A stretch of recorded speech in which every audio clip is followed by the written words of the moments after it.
ಭೂಮಿ ನಾವು ಹೆಂಗೆ ಹೆಚ್ಚು ರಾಸಾಯನಿಕ ಗೊಬ್ಬರ ಬಳಸ್ಕೊತ ಹೋಗ್ತೀವಿ ಹಂಗೆ ಹಾರ್ಡಾಕೋತ ಹೋಗ್ತಿ. ಯಾಕಪ್ಪ ಅಂದ್ರೆ 1968ಕ್ಕಿಂತ ಮೊದಲು 1 ಗ್ರಾಮ್ ಮನ್ಯಾಗ 20 ಕೋಟಿ ಸೂಕ್ಷ್ಮಾಣು ಜೀವಾಣುಗಳಿದ್ವು. ಈಗ ಪ್ರೆಸೆಂಟ್ ನಾವು ಈಗ ರಾಸಾಯನಿಕ ಕೃಷಿ ಮಾಡೋದ್ರಿಂದ ಏನಾಗೈತಿ, 1 ಗ್ರಾಮ್ ಮನ್ಯಾಗ 1 ಕೋಟಿಗಿಂತ ಕಡಿಮೆ ಜೀವಾಣುಗಳು ಬಂದವು. ಯಾಕಪ್ಪ ಅಂದ್ರೆ ಇದು ರಾಸಾಯನಿಕ ಕೃಷಿಯ ಪರಿಣಾಮವಾಗಿ. ಇದನ್ನ ನಾವು ಹೇಳುತ್ತಿರೋದಲ್ಲ, ಭಾರತೀಯ ಕೃಷಿ ಸಂಶೋಧನಾ ವಿಜ್ಞಾನಿಗಳು ಹೇಳ್ತಾರೆ. ಅದಕ್ಕಾಗಿ ನಾವು ಆರ್ಗ್ಯಾನಿಕ್ ಮಾಡ್ಕೊತ ಹೋಗ್ಬೇಕು. ನೈಸರ್ಗಿಕ ಕೃಷಿ ಅಂತಾರ, ಅದನ್ನ ನಾವು ತಿಳ್ಕೊಂಡ್ಬಿಟ್ಟಿವಿ ಅಂದ್ರೆ ಯಾಕೆ ಆರ್ಗ್ಯಾನಿಕ್ ಮಾಡ್ಬೇಕು ಅನ್ನೋದು ನಿಮಗೆ ಗೊತ್ತಾಗಿಬಿಡ್ತದೆ. ನಮ್ಮ ಭೂಮಿ ಒಳಗೆ ಎರೆಹುಳ ಇರ್ತಾವ.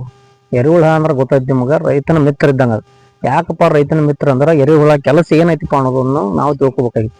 ಎರೆಹುಳದ ಕೆಲಸ ಏನಪ್ಪ ಅಂದ್ರೆ ಭೂಮಿ ಒಳಗೆ ಹೋಗ್ತಾ ರಂಧ್ರ ತಕ್ಕೋತ ಮೇಲೆ ಬರ್ತೈತಿ.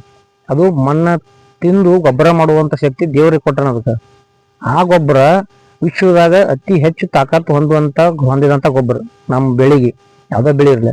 ಹಿಂಗಾಗಿ ಆ ಮಣ್ಣನ್ನ ಅದು ಅಲ್ಲಿ ಉಲ್ಟಿ ಮಾಡಿ ಹೋಗತಿ ಮ್ಯಾಲ, ಬೆಳೆ ಅಂತಿದ ಮೇಲೆ ಮಣ್ಣಿನ ಮೇಲೆ ಬಂದ ಬೇರೆ ಬೋಕಿಲೆ ತೂತ್ ಕೊರ್ಕೋತ ಹೋಗ. 1 ಎಕರೆಕ ಕಡಿಮೆಪ್ಪ ಅಂದ್ರೂ 40,000 ಎರೆಹುಳ ಇರ್ತಾವ. 1 ಎರೆಹುಳ 10 ಗ್ರಾಮ್ 1 ದಿವಸಕ್ಕೆ ಎರೆಹುಳ ಗೊಬ್ಬರ ತಯಾರು ಮಾಡಿದ್ರೆ 40,000 ಇಂಟು 10 400 kg ಆಯ್ತು. ಈಗ ಮಾರ್ಕೆಟ್ನಾಗ 1 kg ಎರೆಹುಳ ಗೊಬ್ಬರ ರೇಟ 10 ರೂಪಾಯಿ ಹಿಡಿದ್ರು ಎಷ್ಟಾಯ್ತು ಅಂದ್ರೆ 400 ಇಂಟು 10 4,000 ರೂಪಾಯಿ ಆಯ್ತು. ಹಿಂಗಾಗಿ ಇಷ್ಟು 1 ದಿವ್ಸಕ್ಕೆ ರೆಡಿ ಆಗ್ತಿದೆ. ಬರೀ ನೀವು ಒಂದು ಸೀಸನ್ ವೈಸ್ ಎಷ್ಟು ಗೊಬ್ಬರ ನಮ್ಮ ಹೊಲದಾಗ ರೆಡಿ ಆಗ್ಬೋದು, ಅದು ನೈಸರ್ಗಿಕವಾಗಿ ಫ್ರೀಯಾಗಿ, ಏನು ಖರ್ಚಿಲ್ಲ.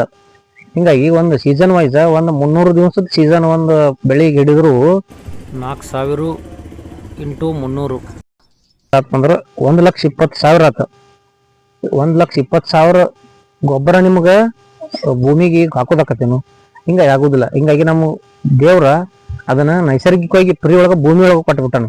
ಅದಕ್ಕಾಗಿ ಈ ಕೆಲಸ ಏನಾಗೈತಿ, ನಾವು ರಾಸಾಯನಿಕ ಕೃಷಿ ಮಾಡೋದ್ರಿಂದ ಈಗ ಎರೆಹುಳ 3 ಮೀಟರ್ ಒಳಗೆ ಹೋಗಿ ಸುಪ್ತಾವಸ್ಥೆ ಒಳಗದಾವು.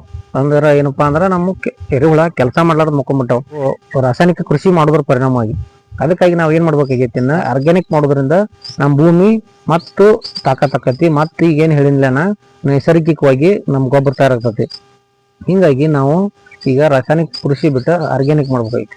ರಾಸಾಯನಿಕ ಕೃಷಿ ಬಿಟ್ಟು ಆರ್ಗ್ಯಾನಿಕ್ ಮಾಡಕ್ ನಾವೆಲ್ಲ ರೆಡಿ ಇದೀವು. ಆದ್ರೆ ಹೆಂಗ ಮಾಡ್ಬೇಕು, ಅದಕ್ಕೆ ಆಲ್ಟರ್ನೇಟಿವ್ ಗೊಬ್ಬರ ಯಾವುದು, ಒಮ್ಮೆ ರಾಸಾಯನಿಕ ಕೃಷಿ ಬಿಟ್ಟರೆ ನಡೀತೈತೇನು? ಹಿಂಗ ಸಾಕಷ್ಟು ರೈತರ ತಲೆಯಾಗ ಸಂಶಯಗಳು ಇರ್ತಾವ. ಅದಕ್ಕಾಗಿ ನಾವು ಈಗ ಹೇಳೋದು ಏನಪ್ಪಾ ಅಂದ್ರೆ, ರಾಸಾಯನಿಕ ಕೃಷಿ ಈಗ ಅಡಾಪ್ಟ್ ಆಗೈತಿ ಭೂಮಿಗೆ, ಬಿಟ್ಟ ನಡೆಯಂಗಿಲ್ಲ. ಹಂಗಾಗಿ ನಾವು ರಾಸಾಯನಿಕ ಕೃಷಿ ಏನ್ ಮಾಡ್ತಿಲ್ಲ, ಗೊಬ್ಬರದಷ್ಟು ತಾಕತ್ತಿದ್ದು ಅಂತ ಮತ್ತೊಬ್ಬ ಗೊಬ್ಬರ ನೋಡ್ಕೊಡ್ಬೇಕು.